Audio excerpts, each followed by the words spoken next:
কার যখন সে সিংহার মধ্যে হাঁকিয়ে দিবে তখন এই অবস্থা হয়ে যাবে। এবার দ্বিতীয় সিংহায় ফুৎকার দেওয়ার জন্য আল্লাহ অর্ডার করবে। ইসরাফিল তার বিশাল হুইসেলটা নিয়ে সাথে সাথে দ্বিতীয় ফুৎকারটাও দিয়ে দিবে। দ্বিতীয় ফুৎকার দেওয়ার সাথে সাথে এই ফুৎকারটাকে আরবিতে বলে নাফখাতুস সাঈক, সব মরে যাবে। সব কি হবে? মরবেন না আপনারা, আজীবন থাকবেন। This is the circle of life. এসেছি, থাকছি কিছুদিন, একটা স্টেশনে ট্রানজিট পিরিয়ড, আবার চলে যাব। জন্মিলেই মরিতে হবে। চিল্লা এখন ঠিক কিনা? আল্লাহ বলবেন ইসরাফিল তোরে তিনটা ফুৎকার দেওয়ার জন্য তৈরি করেছি। চিৎকার করে বলেন কয়টা? একটা ফুৎকার দিয়ে দুনিয়াটারে তুই লন্ডভন্ড করে দিলে রে ইসরাফিল। এবার দ্বিতীয় ফুৎকার দিয়ে পৃথিবীর সব মানুষগুলোর আত্মা নিয়ে নেয়ার ব্যবস্থা করে দে। মুহূর্তের মধ্যে ইসরাফিল সিংহার মাঝখানে ঠোঁট লাগিয়ে দ্বিতীয় ফুৎকারটা দিবে। দ্বিতীয় ফুৎকার দেওয়ার সাথে সাথে সব শেষ। মালাকুল মাউত পৃথিবীর সব মানুষের আত্মা সংবরণ করে নিবে।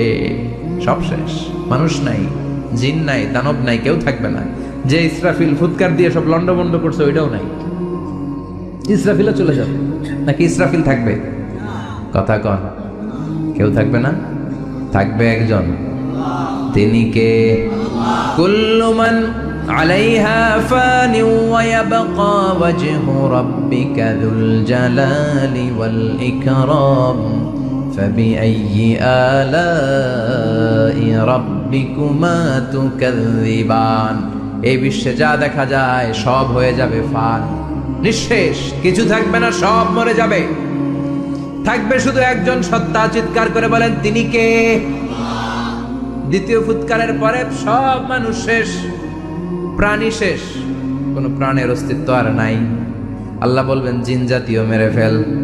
মালাকুল মাউত জিন জাতির আত্মা নিয়ে যাবে। আমাদের যেমনি আল্লাহ রুহু কবজ করে, জিনদেরও কিন্তু মালাকুল মাউতের মাধ্যমে রুহু কবজ করা হয়, জানেন? ওমা খলাকতুল জিন্না ওয়াল ইনসা ইল্লা লিয়াবুদুন।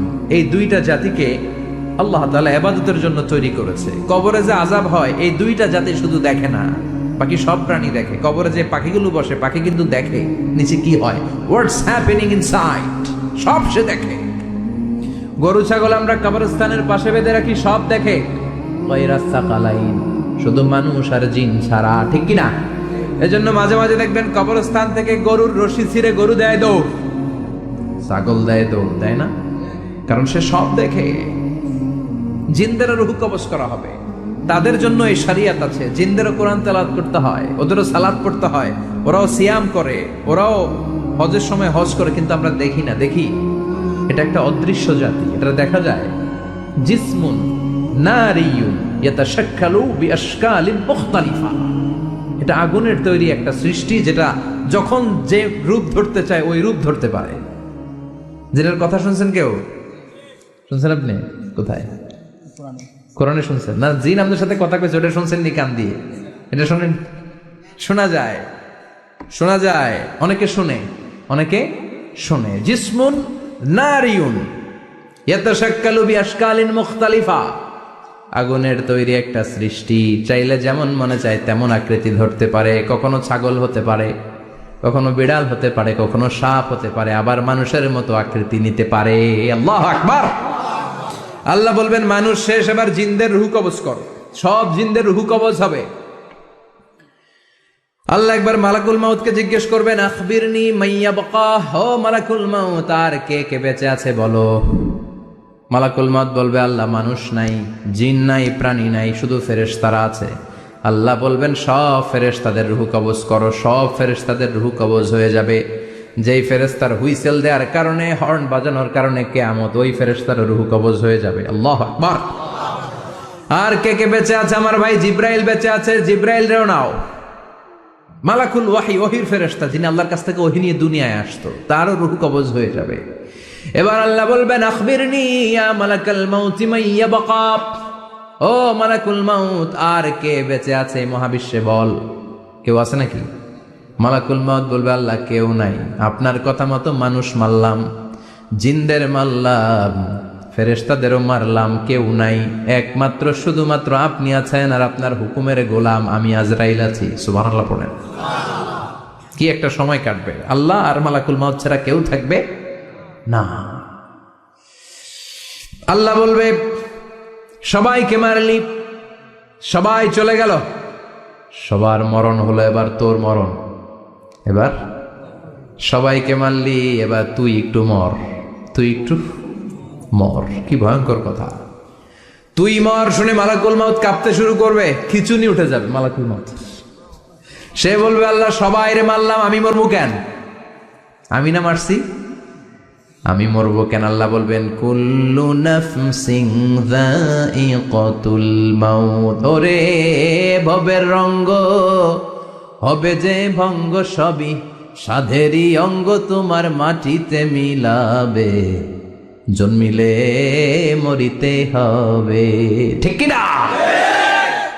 কুল্লু নাফসিন যায়িকাতুল মাউত, প্রতিটি আত্মার মৃত্যুর স্বাদ নিতে হবে। Everyone has to take the test of death. মৃত্যুর স্বাদ প্রত্যেককে আস্বাদন করতে হবে। এটা কেমন?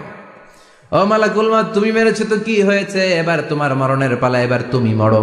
এবার মালাকুল মাউত কাঁপতে থাকবে, কাঁপতে থাকবে। আল্লাহ বলবেন কেঁপে আর কেঁদে লাভ নাই, জান্নাত জাহান্নামের মাঝ বরাবর একটা জায়গা আছে আরাফ, ওখানে দাঁড়া। মালাকুল মাউত দাঁড়াবে, আল্লাহ বলবেন মর, মরে যা, মুত, ইয়া মালাকাল মাউত, মর, মরে যা। আল্লাহর হুঙ্কার শুনে মালাকুল মাউত জান্নাত জাহান্নামের মাঝ বরাবর দাঁড়িয়ে বিকট একটা চিৎকার দিবে। বিকট একটা চিৎকার দিয়ে মালাকুল মাউত ওই জায়গায় শেষ। মালাকুল মাউত নাই। বিশ্বনবী বলেন মালাকুল মাউতের ওই দিনের চিৎকারটা এত ভয়ঙ্কর হবে, ডেঞ্জারাস হবে। ওই চিৎকারের আওয়াজ যদি দুনিয়ার মানুষেরা কান দিয়ে শুনতে পেত, আলাদা করে ইসরাফিলের সিংহায় ফুৎকার দেওয়ার কোনো দরকার লাগতো না। ওই আওয়াজটা শুনে দুনিয়ার মানুষেরা সব কানের পর্দা ফেটে লাশ হয়ে পড়ে যেত। এবার ডানে বায়ে সামনে পেছনে কেউ না, একজন ছাড়া, তিনি কে? সবাই বলেন তিনি কে? আল্লাহ দুনিয়ার ডেকে বলবেন ও পৃথিবী, ইয়া আরদু আইনা আশজারুকে, তোর বড় বড় গাছ কই? ইয়া আরদু আইনান হারুকে, ও পৃথিবী তোর বড় বড় নদীগুলা কই? ইয়া আরদু আইনাল কুসুর, বড় বড় প্রাসাদগুলো কই? হ্যাঁ, বড় বড় প্রাসাদগুলো কোথায়? বড় বড় টাওয়ারগুলো কোথায়? আইনাল মুলুক ওয়াল জাবাবেরা, অত্যাচারী রাজাগুলো কোথায়? ক্ষমতার লোভে যারা গদি নিয়ে টানাটানি করতো আর বলতো ক্ষমতার মালিক আমি, সব ক্ষমতা আমার, আমার রাজত্ব, আমার দাপট, ওই গাদ্দারগুলো কোথায়? আল্লাহ চিৎকার দিয়ে বলবেন লিমানিল মুলকুল ইয়াউমা লিল্লাহিল ওয়াহিদিল কাহ্হার। আজকে ক্ষমতা কার? সবাই বলেন চিৎকার দিয়ে, ক্ষমতা কার? Who belong the power today, who belong the kingdom today? আজকে ক্ষমতা কার? আল্লাহ বলবেন ক্ষমতা কারো না, আসল ক্ষমতার মালিকানা আমি কারো হাতে দেই নাই, আসল ক্ষমতার মালিকানা কার হাতে? দ্বিতীয় ফুৎকার দিলে এই ঘটনা ঘটবে।